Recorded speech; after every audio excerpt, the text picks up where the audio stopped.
सुनाओ Adani energy solution limited. अब देखिए 1120 का हमें प्राइस देखने को मिलता है, थोड़ा सा यहाँ पर गिरावट हमें देखने को मिलती है मार्केट की वजह से। बट यहाँ पर जो है कंपनी के बारे में लोग जानना चाहते हैं और जानना चाहते हैं कि फ्यूचर क्या है इस अडानी ग्रुप की सब्सिडरी का जो कि इतना बजिंग है आफ्टर QIP।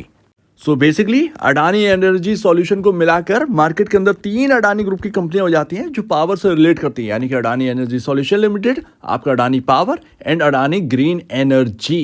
ये 3 कंपनियां जो कि आपको यहाँ पर देखने को मिल जाती हैं। बट उनमें सबसे अलग है अडानी एनर्जी सॉल्यूशंस का काम। अब $1 बिलियन रेज किया है यूएस के निवेशक से, एंड उसके बाद यहाँ पर पैसे किस तरीके से डिस्ट्रीब्यूट करने हैं, किस तरीके से निवेश करना है यहाँ पर रिन्यूएबल एनर्जी के अंदर, और बाकी पैसे का क्या होगा। बट यहाँ पर कुल 12,000 करोड़ रुपए जुटाने की बात थी, जो कि एक अलग अलग तरीके से, या कह सकते हैं total market cap of Adani energy solution का 10% ये पैसा जुटा रहे हैं।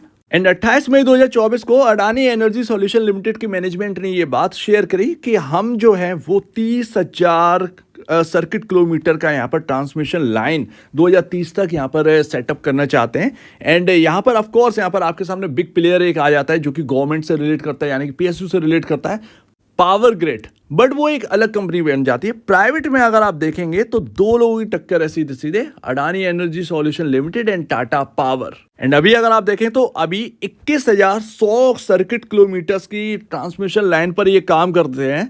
बाकी का जो सेटअप करना चाहते हैं उसको अगर आप जोड़ दें तो काफ़ी बड़ा यहाँ पर जो है एक अचीवमेंट होगा, 30,000 CKM को यहाँ पर क्रॉस करना 2030 तक। सो दैट ये एक मिशन है अडानी एनर्जी सॉल्यूशन का। इसके साथ साथ यही नहीं है कि पावर ट्रांसमिशन लाइन ही है, स्मार्ट मीटर में आपका देखें तो अडानी एनर्जी सॉल्यूशन आ जाते हैं। एंड इसके साथ साथ जो एक मेंटेनेंस का काम है वो भी इसके अंदर जो है वो आ जाता है। तो काफ़ी बड़ा यहाँ पर आप कह सकते हैं कि डिफरेंट वर्क है पावर के अंदर, बट बहुत ही इंपॉर्टेंट वर्क है। एंड अभी अगर आप देखेंगे तो ये QIP के जरिए जो पैसे जुटाए गए वो किस तरीके से निवेश करना है, कहाँ पर निवेश करना है, तो भैया यहाँ पर ये निवेश करना चाहते हैं ट्रांसमिशन असेट के अंदर जो कि यूज होगा रिन्यूएबल एनर्जी के अंदर, यानी कि रिन्यूएबल एनर्जी के लिए जो ट्रांसमिशन लाइन होगी उसके लिए सेटअप करना, ये सारे काम रहेंगे। इसके साथ साथ फंड को यहाँ पर स्मार्ट मीटरिंग बिजनेस में लगाया जाएगा, डेप्ट रिपेमेंट में एंड जनरल कॉर्पोरेट पर्पसेस में यूज करने वाले QIP के जरिए जो पैसा जुटाया है। एंड ऑफ कोर्स यहाँ पर काफ़ी इंटरेस्टिंग होगा ये देखना कि 2030 तक इसकी वैल्यूएशन क्या बैठने वाली है। ये प्राइस आपके सामने जो दिख रहा है वो कहाँ पर होने वाला है। ऑफ कोर्स यहाँ पर जो है 4,100 रुपये से ये प्राइस हमें गिरता हुआ देखने को मिला है। बट आप ये समझिए कि जब भी एक कॉम्पिटिटर आपके सामने, लाइक अडानी एनर्जी आपके सामने एक कंपनी है, इसका कॉम्पिटिटर कौन है? टाटा पावर।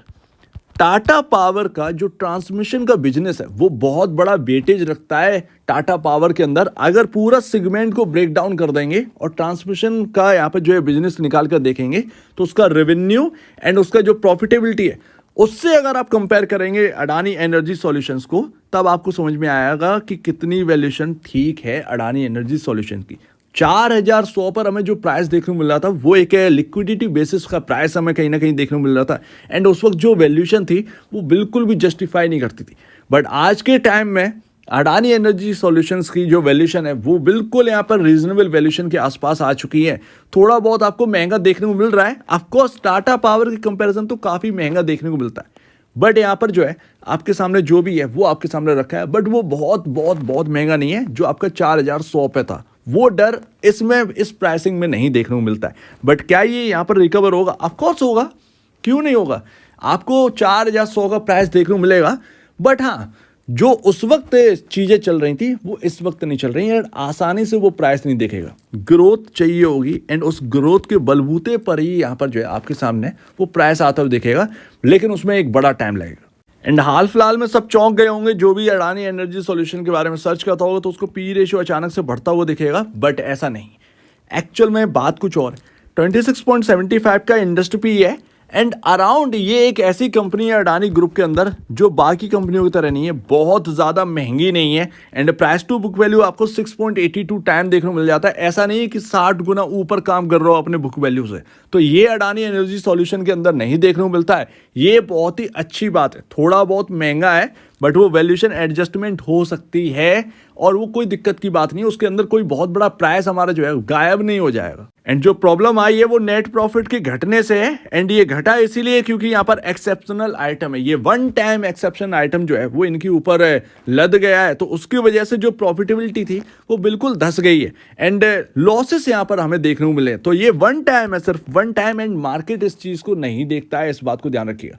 हालांकि फाइनेंशियल इंडिकेटर जो हमें देखने को मिल रहा है कि 989 का जो पी रेशियो हमें देखने को मिल रहा है वो उसको एडजस्ट होने में एक लंबा वक्त लगने वाला है। ये लंबा वक्त का मतलब ये आपका ऑलमोस्ट 3 क्वार्टर जो है वो जाने वाले हैं उसको सही होने में।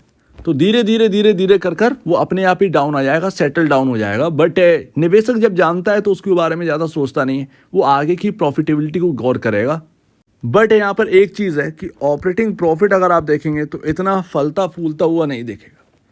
हाँ, ये बात हमें समझ में आती है कि ग्रोथ की जब बात आती है तो ग्रोथ हमें बहुत ज़्यादा देखने को नहीं मिलती। जिस तरीके से वैल्यूएशन से यहाँ पर इंक्रीज हो गई थी तो वो एक खतरा तो बन ही गया था, सीधी सी बात है। बट अभी भी अगर आप ऑपरेटिंग प्रॉफिट देखेंगे तो कोई एक्सट्रीम ग्रोथ नहीं देखने को मिलेगी आपको। एंड यहाँ पर अगर आप शेयर होल्डिंग पैटर्न अगर आप उठा के देखें तो ऑफकोर्स यहाँ पर जो है प्रोमोटर में सबसे ज़्यादा होल्डिंग जो है वो 74.94% है, गौतम अडानी जी की है। एंड उसके बाद FIIs इस कंपनी में होल्ड करते हैं 15.53%। But year on year basis पर अगर आप देखेंगे तो FIIs की होल्डिंग जो है वो डाउन ही गई, 19.65% से 15.53% रह गई है, क्योंकि ग्रोथ नहीं आ रही है। तो फिर यहाँ पर जो है ना कोई मतलब नहीं बनता। DIS का फिगर आपको काफ़ी इंटरेस्टिंग दिख रहा होगा कि भैया 3.98% DIS यहाँ पर होल्ड कर रहे हैं, बट एक्चुअल में म्यूचुअल फंड वाले बहुत कम होल्ड कर रहे हैं। ये LIC है जो कि यहाँ पर निवेश करे हुए है, Adani energy solution. And yes, एक रीजनेबल यहाँ पर जो है ना स्टॉक के अंदर होल्ड करे हुए है LIC, तो ये एक अच्छी बात है। कोई वैल्यूएशन अनाप शनाप वैल्यूएशन नहीं दिखती है अडानी एनर्जी सॉल्यूशन के अंदर। एंड बात जब म्यूचुअल फंड की आ गई तो ज़रा देख लीजिए, टाटा हैवरेड लार्ज ये सब इतना पैसा निवेश कर रखे, 1 लाख करोड़ के ऊपर की मार्केट कैप वाली कंपनी में इतना पैसा म्यूचुअल फंड का है।